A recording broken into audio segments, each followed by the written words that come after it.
I don't want peace. I want problems always.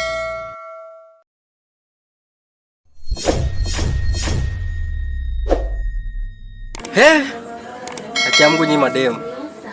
Mtakuja kututoa marosi kumwaga. Are you saying? What is he saying? Unapata demu ananyonyesha mtoto mdogo. Lakini huyu mtoto akijaribu kumuuma hata kidogo kwa hiyo matiti yake, unapata huyu demu ameslapu huyu mtoto kofi lingine lenye mtoto hata anaweza zimia. Lakini same kutana na huyo demu mwenye alikuwa ananyonyesha mtoto akampiga kofi juu ya kumuuma. Kutana na huyo demu wakati akiwa na nini na mwanaume. Unapata mwanaume anamuuma kidogo kwa hilo titi lake. Badala ya huyo demu kumsilapu juu alisilapu mtoto wake juu ya kuuma hilo titi, ndio anamwekea vizuri, anamwambia pepo, endelea kungata kabisa. Acha Mungu nyinyi baba. Mungu anawaona tu. Mungu anawaona. Mungu anawaona.